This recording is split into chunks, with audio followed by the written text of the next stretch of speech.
அல்லேலூயா. சாலமோனை கர்த்தர் அதிகமா என்ன பண்ணாரா? ஆசீர்வதித்தார். காரணம் என்ன தெரியுமாங்க? ஆண்டவருக்காக 1000 சர்வாங்க தகன பலிகளை செலுத்தி கர்த்தரை பிரியப்படுத்தினார்.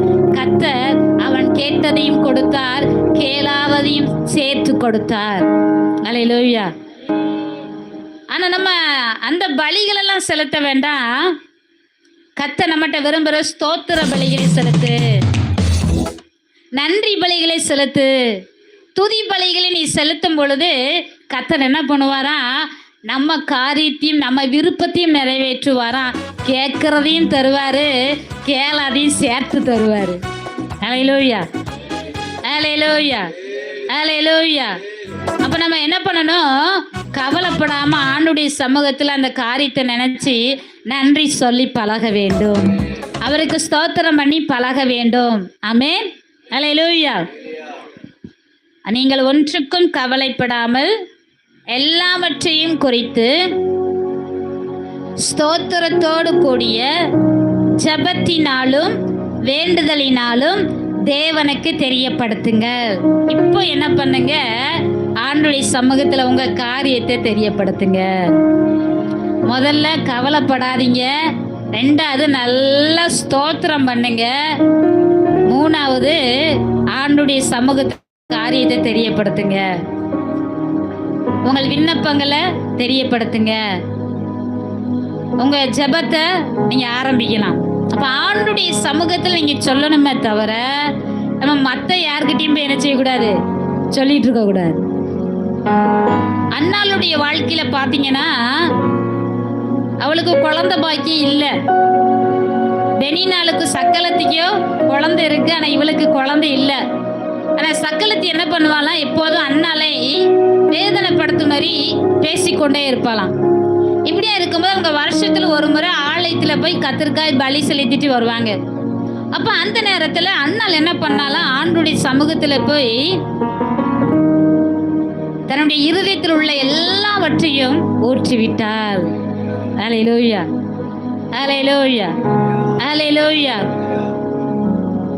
அவள் சக்கலத்தை ஒவ்வொரு நாளும் அவளை வேதனைப்படுத்த அதை அவளால் தாங்கிக் கொள்ள முடியவில்லை.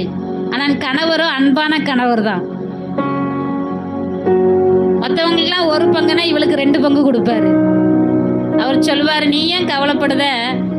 நான் உன்னை ரொம்ப நேசிக்கிறேனே, நீ அதை குறித்து என்ன பண்ணாத, கவலைப்படாத அப்படின்னு சொல்லுவார். ஆனாலும் சக்கலத்தின் வார்த்தையோ ஒவ்வொரு நாளும் அவளை வேதனைப்படுத்தி கொண்டே இருந்தது. அதாவது உங்ககிட்ட பக்கத்திலே இருந்துட்டு ஒருத்தர் குத்துற மாதிரி உங்களை வேதனைப்படுற மாதிரி பேசிக்கிட்டே இருந்தா தாங்க முடியுமா? தாங்க முடியாது. எப்போ பார்த்தாலும் இந்த மாதிரி பேசிக்கிட்டே இருக்காங்களே. அதான் ஒரு பழமொழி சொல்லுவாங்க, தீயினால் சுட்ட புண் உள்ளாரும் ஆறாதே, நாவினால் சுட்ட வடு. தீயினால் சுட்ட புண் கூட என்ன ஆயிரும்? ஆறிடும். ஆனா நாவினால் பேசுற காரியம் என்ன செய்யாதான்? ஆறாது, உள்ளத்திலே இருக்கும். என்ன பார்த்து இப்படி கேட்டுட்டால, என்ன பார்த்து நீ இப்படி சொல்லிட்டானே அப்படின்னு சொல்லி அந்த இருதயத்தில் என்ன செய்ய வேதனைப்படுத்திட்டே இருக்கும். அப்ப இவளுக்கு என்னன்னா, எனக்கு குழந்தை இல்லைன்னாலதான் இவ இந்த மாதிரிலாம் பேசுறா அப்படின்னு சொல்லிட்டு என்ன பண்றா? ஆலயத்துக்கு போகிறாள். கர்த்தரால நிச்சயமாக எனக்கு குழந்தை பாக்கியத்தை கொடுக்க முடியும், என்னுடைய அங்காளாய்ப்பை மாற்ற கர்த்தரால் கூடும், என்னுடைய கண்ணீரை மாற்ற கர்த்தரால் கூடும் என்று சொல்லி ஆண்டுடைய சமூகத்தில் போய் தன்னுடைய இருதயத்தில் உள்ள எல்லாவற்றையும் என்ன பண்ணலாம்? ஊற்றி விட்டாள். அடுத்து அவள் துக்கமுகமாய் இருக்கவில்லை. ஆண்டுடைய சமூகத்தில் எல்லாவற்றையும் சொன்ன உடனே சந்தோஷமாயிட்டா. ஏன் சொன்னா, கர்த்தர் என் ஜெபத்தை கேட்டு விட்டார், என் துக்கத்தெல்லாம் சந்தோஷம் மாத்திட்டாரு, எனக்கு குழந்தை பாக்கியத்தை கர்த்தர் தந்து விட்டார் என்று சொல்லி விசுவாசத்தோட சந்தோஷமா எழுந்து புறப்பட்டு போனாலாம். சில நாட்களுக்குள்ளாகவே கர்த்தர் அவளை கற்பந்தரிக்க பண்ணினார். அழகான ஒரு ஆண் குழந்தையை பெற்றெடுக்க கர்த்தர் கிருபை பாராட்டினார். அல்லேலூயா, அல்லேலூயா.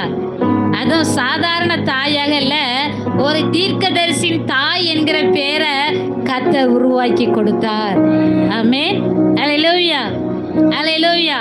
ஆண்டுடைய சமூகத்துல தான் போய் அவருடைய காரியத்தை ஊற்றினாலே தவிர பக்கத்து வீட்டுல போய் என்ன செய்யல சொல்ல